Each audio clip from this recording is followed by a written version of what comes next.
आपके किसी मंत्री साहब ने कहा है हम इसका भरपूर जवाब देंगे, दीजिए ना, दीजिए। किस चीज का जवाब देंगे? चलिए आरजू साहिबा, आप पीआरओ डिफेंस मिनिस्टर की हैं, आप स्टाफ ऑफिसर हैं, किस चीज का भरपूर जवाब देना चाहती हैं? चलिए बताइए मुझे, फिर मैं आपको बताऊंगा। अभी हम जिंदा हैं।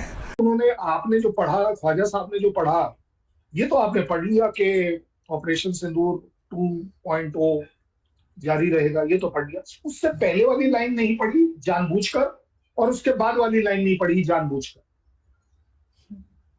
इसलिए मैं आपसे हमेशा अपील करता हूं कि आप अपने मिलिट्री डिक्टेटर को बोलिए कि आप लोगों का एजुकेशन का बजट बढ़ाए। अरे बाप रे, ये तो धोती खोल रहा है। क्योंकि आप लोग सेलेक्टिवली पढ़ते हो। आपका मतलब आपके मिनिस्टर साहब, हालांकि आप मुझे ये भी अथॉरिटी से बता दीजिए किस मिनिस्टर की औकात है, किस मिनिस्टर की हैसियत है, किस मिनिस्टर की आपके यहां पावर है कि वो कुछ बोले और वो सही माना जाएगा। आपके यहाँ तो रिवाज है कि नहीं माना जाता। क्योंकि अगर आप डिफेंस मिनिस्टर की बात कर रहे हैं, मैं ये जानना चाहूंगा इन डिफेंस मिनिस्टर साहब की आपकी कंट्री में क्या स्टैंडिंग है। क्योंकि क्योंकि अगर वो डिफेंस मिनिस्टर हैं तो क्या वो आर्मी चीफ से ऊपर है या नीचे हैं? आर्मी चीफ आज तक उन्हें किसी भी जगह अपने साथ ले गया है या उनके साथ गया है? बंद करो हाथ जोड़ के। जाना तो उसको आर्मी चीफ को चाहिए ना डिफेंस मिनिस्टर के साथ। आप बता दीजिए, कोई एक जगह बता दीजिए जहां पर आप पाएंगे कि आपके आर्मी चीफ के ऊपर डिफेंस मिनिस्टर है। जनाब ये ऑपरेट, तो मैंने कहा यार आपके लिए तो खुशी होनी चाहिए, इस पे सवाल क्यों कर रहे हो? अगर किसी वजह से इंडियन गवर्नमेंट कोई भी रीजन से अगर बंद कर देती है तो well it's a good thing for you. बिल्कुल। आपके पास ये जो फिक्र है, ये जो डर है, ये जो दहशत है, ये नहीं होनी चाहिए। और अगर ऑपरेशन सिंदूर बंद हो जाता है, बड़ी अच्छी बात है। और यहाँ बजट आने वाला होता है सर, तब आप कैसे इस तरह की स्टेटमेंट आ जाती है, उसके साथ ही हमारा डिफेंस बजट बढ़ा दिया जाता है। सर आप लोग कर क्या रहे हैं? आपस में मिले हुए हैं या इत्तेफाक से इस तरह की स्टेटमेंट बजट से पहले आ जाती है पाकिस्तान के? 31 मई को एनडीए पासिंग परेड की कॉन्फ्रेंस में जब किसी जर्नलिस्ट ने हमारे आर्मी चीफ से सवाल किया कि सर ऑपरेशन सिंदूर अभी भी कंटिन्यू है क्या और ये कब तक कंटिन्यू रहेगा, तो इस सवाल का जवाब देते हुए आर्मी चीफ ने बताया कि ऑपरेशन सिंदूर हमने ओवर नहीं किया। अगर फ्यूचर में कोई आतंकवादी गतिविधि देखने को मिलती है तो हम फिर एक्शन मोड में आ जाएंगे। उनका कहना है कि जब तक पाकिस्तान आतंकवादियों को सेफ हेवन प्रोवाइड करना बंद नहीं करेगा तब तक ये ऑपरेशन कंटिन्यू रहेगा। साथ ही उन्होंने अपकमिंग ऑफिसर्स को संबोधित करते हुए कहा कि future warfare is not only limited to land, air and water, it also includes space, cyber, information warfare and narrative warfare. तो इसके लिए भी प्रिपरेशन कर रहे हैं। इंफॉर्मेशन वॉरफेयर और नैरेटिव वॉरफेयर का एग्ज़ाम्पल हमें ऑपरेशन सिंदूर के टाइम भी देखने को मिला, जब पाकिस्तानी फेक नैरेटिव चला रहे थे और सोशल मीडिया पर न्यूज़ फैला रहे थे कि हमने भारत के 7 जेट गिरा दिए, हमने भारत का एयरबेस उड़ा दिया। लेकिन सच्चाई सबको पता है कि कौन किस पे भारी पड़ा। परंतु इंफॉर्मेशन वॉरफेयर में हम मात खा गए। पाकिस्तानियों ने इंटरनेशनल मीडिया पर जाकर फेक प्रोपेगेंडा चला दिया कि हमने भारत को बहुत नुकसान पहुंचाया है।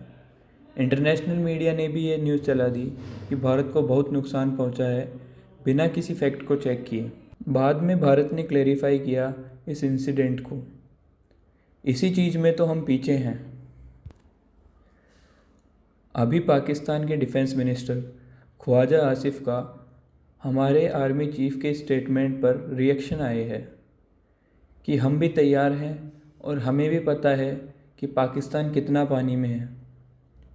चलिए कर्नल साहब को सुनते हैं, उनका क्या कहना है। उन्होंने, आपने जो पढ़ा, ख्वाजा साहब ने जो पढ़ा, ये तो आपने पढ़ लिया कि ऑपरेशन सिंदूर 2.0 जारी रहेगा, ये तो पढ़ लिया। उससे पहले वाली लाइन नहीं पढ़ी जानबूझकर, और उसके बाद वाली लाइन नहीं पढ़ी जानबूझकर।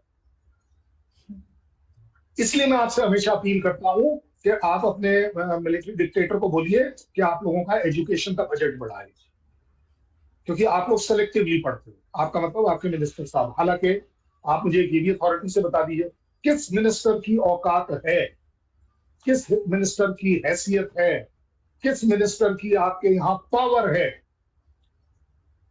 कि वो कुछ बोले और वो सही माना जाएगा। आपके यहां तो रिवाज है कि नहीं माना जाता।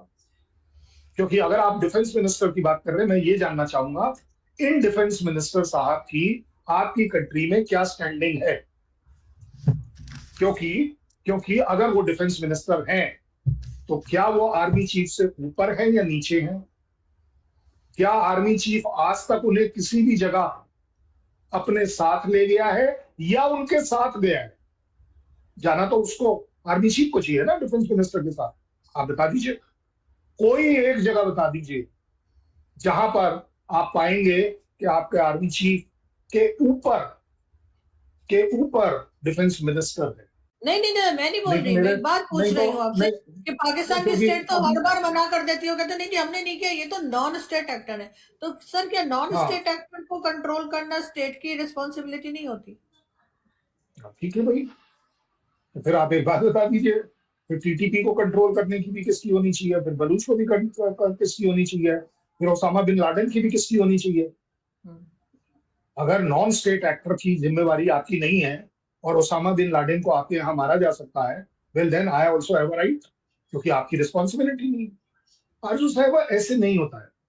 कहीं ना कहीं आपके यही ख्वाजा साहब हैं जिन्होंने ये भी कहा था कि 40 साल से हम ये गंदा काम करते आए, ठीक है ना। ये आप ही के यहाँ के मंत्रियों का ऑफिशियल स्टेटमेंट। वो ये भी बोलते आए हैं कि हम पैसों के लिए करते हैं और अगर पैसे मिलते रहे तो हम फिर भी कर पाएंगे। इस तरह की स्टेटमेंट से क्लियर होता है। अच्छा चलिए छोड़ दीजिए, मैं आपको एक और बढ़िया स्टेटमेंट दे देता हूं जो प्रूव करने वाली बात हो रही है इस समय। हमने ये आपके यहाँ पार्लियामेंट में एक साहब ने बोला था और आपके यहाँ से टेररिस्ट लीडर्स ने भी बोला था, हमने हिंदुस्तान की पार्लियामेंट के अंदर जाकर अटैक किया, हमने मुंबई में अंदर जाकर अटैक किया। ये आपके यहाँ से स्टेटमेंट आई थी और लेटेस्ट विद प्रूफ जिसको बोल रहा हूं, दोनों पहलगाम के अटैक होने के 8 घंटे बाद TRF की स्टेटमेंट आई थी कि वी टेक रिस्पॉन्सिबिलिटी, हमारे जाबाजों ने मारा है घुसकर। ऐसा आपने यहां से कहा गया। अब आप बोल देंगे कि वो तो टेररिस्ट ऑर्गेनाइजेशन है। आपके फॉरेन मिनिस्टर साहब ने कहा था, आपके फॉरेन मिनिस्टर ने कहा था कि मुझे यूनाइटेड नेशन के कंडेमनेशन के अंदर ये 2 वर्ड निकालने के लिए पूरी रात लगानी पड़ी। एक कि TRF का नाम ना आए और दूसरा पाकिस्तान का नाम ना आए। ये आप अब ये मत बोलिएगा कि उस मिनिस्टर की कोई औकात नहीं। मैं मानता हूं आपके यहाँ किसी मिनिस्टर की कोई औकात नहीं है, सारी दुनिया सुनती है। तो फिर अगर यूनाइटेड नेशन के वहां से आपका बंदा बोल रहा है और TRF ने उसके 4 दिन बाद ये भी बोला कि नहीं जनाब हमारा इससे कोई संबंध नहीं था। क्यों? क्योंकि प्राइम मिनिस्टर इंडिया ने बोल दिया कि इसकी कीमत तो चुकानी पड़ेगी। उन्होंने ये नहीं बोला था कैसे चुकानी पड़ेगी। तो वहां से इमीडिएटली ये भी आया 4 दिन बाद। 4 दिन पहले आप बोलते हैं कि हमने किया, 4 दिन पहले या उसके 1 दिन बाद 3 दिन पहले आपके डिफेंस मिनिस्टर बोलते हैं मैंने पूरी रात जगकर काम किया कि TRF का नाम उसमें से हटाया जाए और पाकिस्तान का नाम उसमें ना आए।